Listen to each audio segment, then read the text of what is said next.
जय श्री राम दोस्तों। 22 जनवरी को अयोध्या में भगवान राम जी के मंदिर की प्राण प्रतिष्ठा से पहले जैसा माहौल बन रहा है ना, ऐसा शायद ही पिछले 500 सालों में कभी बना होगा। ऐसा लग रहा है मानो प्रभु श्री राम वनवास खत्म होने के बाद पहली बार अयोध्या आ रहे हैं। राम भक्त घर घर जाकर लोगों को न्योता दे रहे हैं। लोग बड़े गर्व के साथ न्योते में मिल रहे अक्षत के साथ सोशल मीडिया पर अपनी तस्वीर पोस्ट कर रहे हैं। लोग बिना मांगे मंदिरों में दान कर रहे हैं। यूपी में 22 जनवरी को सभी स्कूल कॉलेजों की छुट्टी घोषित कर दी गई है। देश के लगभग हर मोहल्ले और सोसाइटी में उस दिन विशेष कार्यक्रम रखे गए हैं। सुबह प्रभात फेरी निकालने से लेकर प्राण प्रतिष्ठा कार्यक्रम के लाइव प्रसारण को दिखाने की सारी तैयारियां कर ली गई हैं। अपने आसपास में ऐसे एक इंसान को नहीं जानता जो इस दिन को लेकर उत्सुक ना हो, या ये कहूं कि इमोशनल ना हो, भावुक ना हो। मगर क्या आप सोच सकते हैं, जब देश भर में 100 करोड़ से ज्यादा हिंदू इस दिन को लेकर इतने उत्सुक हैं, भावुक हैं, वहीं देश की सबसे बड़ी पार्टी के नेताओं ने मंदिर की तरफ से मिले न्योते को ही ठुकरा दिया है। सोनिया गांधी और मल्लिकार्जुन खड़गे अयोध्या नहीं जाएंगे। कांग्रेस पार्टी ने राम मंदिर का न्योता ठुकरा दिया है। मतलब आम आदमी जो बेचारा मोहल्ले के पुजारी से लेकर मोहल्ले के वॉलेंटियर से न्योते के अक्षत को लेकर भी इतना गदगद है कि मानो स्वयं अयोध्या से उसे न्योता आ गया हो, और यहाँ हमारे कुछ नेता मंदिर ट्रस्ट की तरफ से मिले आमंत्रण को ही उल्टी डाक से वापस भेज रहे हैं। ये लॉजिक दे रहे हैं कि आस्था तो लोगों का निजी विषय है, अभी तो मंदिर बना भी नहीं है। बीजेपी और आरएसएस इस कार्यक्रम के जरिए पॉलिटिक्स कर रहे हैं। भाई लोगों, एक बात ना समझ से परे है कि बीजेपी के पॉलिटिक्स करने का प्राण प्रतिष्ठा कार्यक्रम में न आने से क्या लेना देना। बीजेपी तो राजनीतिक पार्टी है, उसके राज में राम मंदिर बन रहा है, सालों तक राम मंदिर उसका मुख्य एजेंडा भी रहा है। तो आज वो इसका क्रेडिट लेगी कि नहीं लेगी? बीजेपी वाले भी तो पार्टी चला रहे हैं ना, वो कोई गरीब किसानों को सस्ते बीज बेचने वाली कोई एनजीओ तो चला नहीं रहे हैं। और बीजेपी को छोड़िए, आप तो ये देखिए ना कि आपको इस कार्यक्रम में जाना है या नहीं। अकेले बीजेपी थोड़े ना हिंदुओं की पार्टी है। हेलो, आपको भी तो लाखों करोड़ों की तादाद में हिंदू वोटर्स वोट देते हैं। क्या आपको नहीं लगता कि इस तरह के कार्यक्रम का बहिष्कार करके आप अपने ही लाखों वोटर्स का दिल दुखा रहे हैं? और ये मैं नहीं कह रहा हूँ, खुद कांग्रेस के लोग कहने लगे। कांग्रेस के नेता आचार्य प्रमोद ने तो साफ कह दिया है कि कांग्रेस के यूं कार्यक्रम में न जाने के फैसले से वो बेहद दुखी हैं। पोरबंदर से कांग्रेस के ही विधायक अर्जुन जी ने तो ट्विटर पर अपनी ही पार्टी को नसीहत देते हुए लिख दिया कि पार्टी को ऐसे निर्णय लेने से दूर रहना चाहिए। आज मेरा दिल टूट गया है, और इस फैसले से करोड़ों कांग्रेस के कार्यकर्ताओं का दिल टूटा है। और प्राण प्रतिष्ठा कार्यक्रम में न जाने का फैसला करने वाली कांग्रेस अकेली पार्टी नहीं है। 2 दिन पहले ही समाजवादी पार्टी से अखिलेश यादव भी प्राण प्रतिष्ठा कार्यक्रम को लेकर मिला न्योता ठुकरा चुके हैं। अखिलेश यादव को शिकायत थी कि प्राण प्रतिष्ठा कार्यक्रम का न्योता देने उनके घर कोई ऐरा गैरा नेता आ गया था, और वो किसी ऐसे वैसे नेता के बुलाने पर नहीं आएंगे। और गलती अखिलेश बाबू की भी नहीं है। हो सकता है उन्हें लगा हो कि प्राण प्रतिष्ठा कार्यक्रम का न्योता देने खुद बराक ओबामा रिक्शे पर बैठकर अमेरिका से उन्हें बुलाने आएंगे। नहीं,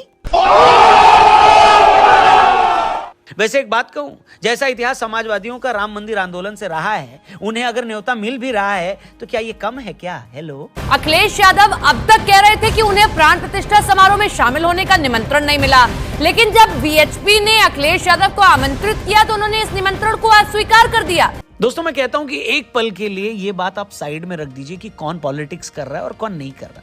लेकिन एक भारतवासी होने के नाते क्या आपको इस बात की खुशी है या नहीं कि 500 साल बाद भगवान श्री राम की जन्मभूमि में फिर से उनका भव्य मंदिर प्रतिष्ठित होने जा रहा है? बताइए, क्या उस बात की खुशी किसी और चीज से कम है क्या?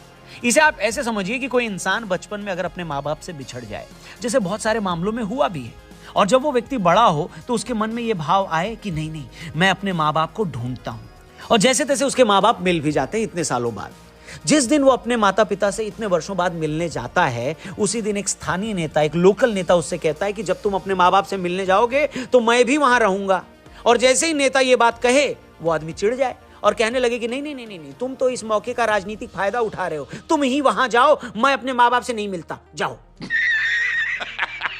अरे हंसिए मत, आप ही बताइए, ऐसी सूरत में किसी के राजनीतिक फायदे के डर से क्या आप अपने माँ बाप से नहीं मिलेंगे क्या? क्या आपके लिए किसी का राजनीतिक फायदा उठा लेना अपने माँ बाप से मिलने से ज्यादा बड़ा है क्या? शायद आपका जवाब भी वही है जो मैं सोच रहा हूं। किसी भी इंसान के लिए दुनिया में कोई भी चीज अपने माँ बाप से बड़ी कैसे हो सकती है? बस इतनी सी बात है जो हमारी कुछ सियासी पार्टियों को, पॉलिटिकल पार्टियों को समझ में नहीं आ रही है। यही कांग्रेस जो कुछ दिन पहले तक चिल्ला चिल्ला कर कह रही थी कि बीजेपी वाले कौन होते हैं हमें न्योता देने वाले, भगवान राम क्या बीजेपी के हैं, वो तो हम सबके हैं। तो भैया, जो राम कल तक आपके भी थे, आज वो बीजेपी की वजह से पराये कैसे हो गए? इसमें हमें जाने में क्या आपत्ति है? और सोनिया जी तो बहुत पॉजिटिव इस मामले में, निमंत्रण मिला है, या तो वो जाएंगी या डेलीगेशन हमारा जाएगा। ऐसे हम धार्मिक आयोजनों का राजनीतिक करने का हम उसका विरोध करते हैं, इसलिए हम उसमें शामिल नहीं हो रहे हैं। यह देखकर सच में बड़ा दुख होता है कि जब धर्म से आपको फायदा होता दिखता है ना, तो आपके नेता क्या करते हैं? चुनाव से पहले दिन रात मंदिर के दसियों चक्कर लगाने लगते हैं, दुनिया को घूम घूम कर अपना गोत्र बता रहे होते हैं, फेसबुक पर खुद को सबसे बड़ा शिव भक्त घोषित कर रहे होते हैं। और जब यही धर्म आपको पॉलिटिकल सियासी फायदा न पहुंचाए तो आप क्या करते हैं? सबसे बड़े मंदिर के न्योते को भी इग्नोर कर देते हैं। बोलो टेल। और अगर आप ऐसी पॉलिटिक्स करोगे तो आपके विरोधी भी तो फिर ढूंढ कर चीजें सामने लाएंगे ना। कांग्रेस के राम मंदिर की प्राण प्रतिष्ठा के कार्यक्रम का न्योता ठुकराने के बाद अब इनके विरोधी एक नया मुद्दा ढूंढ लाए हैं। उनका कहना है कि कांग्रेसियों के पास राम मंदिर की प्राण प्रतिष्ठा में शामिल होने का वक्त तो है नहीं, मगर पार्टी के वरिष्ठ नेताओं के पास हमेशा से बाबर की कब्र पर मत्था टेकने वो लोग जाते रहे। विपक्षी इस बात को साबित करने में लग जाते हैं कि कांग्रेस के लोग हमेशा बाबर के समर्थक और मंदिरों के खिलाफ रहे हैं। अब दुनिया ये याद दिलाने लग गई है कि कैसे सोमनाथ मंदिर में जाकर शिवलिंग स्थापित करने को लेकर नेहरू जी उस वक्त के राष्ट्रपति डॉक्टर राजेंद्र प्रसाद जी से भिड़ गए थे। कांग्रेस के ही नेता मणिशंकर अय्यर इस बारे में अपनी किताब में लिखते हैं कि 11 मई 1951 उस टाइम के राष्ट्रपति डॉक्टर राजेंद्र प्रसाद को सोमनाथ मंदिर में शिवलिंग स्थापित करने और मंदिर का उद्घाटन करने के लिए वहां जाना था, मगर डॉक्टर राजेंद्र प्रसाद को सोमनाथ मंदिर जाने से रोकने के लिए नेहरू जी ने कैबिनेट की औपचारिक बैठक बुला ली और फैसला लिया कि राष्ट्रपति को वहां जाने से रोका जाए। उन्हें यह तक बताया गया कि संविधान राष्ट्रपति को इस बात के लिए मजबूर करता है कि वो कैबिनेट की सलाह की कदर करे। अय्यर लिखते हैं कि इसके बावजूद राजेंद्र प्रसाद अपनी बात पर अड़े रहे और जब सरकार को लगा कि राष्ट्रपति अपना कार्यक्रम नहीं बदलेंगे तो उन्हें सरकार की तरफ से यह संदेश भेजा गया कि यदि वो इस समारोह में भाग लेना चाहते हैं तो एक राष्ट्रपति के रूप में उन्हें भाग लेने की इजाजत नहीं होगी, लेकिन हाँ, निजी तौर पर वो वहां जाने के लिए स्वतंत्र हैं। इसी तरह कुछ दिन पहले हमने ये डिस्कस किया कि कैसे 50 के दशक में विवादित ढांचे में जब भगवान श्री राम की मूर्ति अवतरित हुई तो ये नेहरू जी ही थे जो उस मूर्ति को वहां से हटवाना चाहते थे। वहीं इनके विरोधी ये कहते हैं कि यही नेहरू जी काबुल में बाबर की मजार पर मत्था टेक कर आए थे और नेहरू जी अकेले नहीं थे। नेहरू जी के बाद इंदिरा जी भी 1969 में अपने काबुल दौरे के दौरान बाबर की मजार पर गई थी। और ये बात मैं क्या, कोई और नहीं कह रहा, बल्कि खुद पूर्व विदेश मंत्री और कांग्रेस के पूर्व नेता नटवर सिंह साहब ने 2014 में आई अपनी किताब one life is not enough में लिखी है। अपनी किताब में नटवर सिंह लिखते हैं कि ये अगस्त 1969 की बात है। उस वक्त की प्रधानमंत्री श्रीमती इंदिरा गांधी जी अफगानिस्तान के दौरे पर थी। उस वक्त राजीव और सोनिया गांधी भी उनके साथ थे। नटवर सिंह ने लिखा कि ये दोपहर का वक्त था, उस वक्त थोड़ा खाली समय था। उन्होंने तय किया कि वो मेरे साथ ड्राइव पर चलेंगे। हम काबुल से कुछ मील की दूरी पर निकले ही थे कि हमें एक टूटी फूटी इमारत दिखाई दी। इमारत देखकर इंदिरा जी ने अपने अफगान सुरक्षाकर्मी से पूछा कि ये क्या है। उस कर्मचारी ने बताया कि ये बागे बाबर है, यानी बाबर का मकबरा। ये सुनने के बाद इंदिरा जी ने तय किया कि वो वहां जाएंगी। नटवर सिंह ने कहा कि अचानक कार्यक्रम बनने से सुरक्षाकर्मी भी थोड़ा मुश्किल में पड़ गए क्योंकि प्रोटोकॉल के मुताबिक वहां उतनी सुरक्षा नहीं थी, लेकिन कुछ ही देर में हम मकबरे की तरफ बढ़ गए।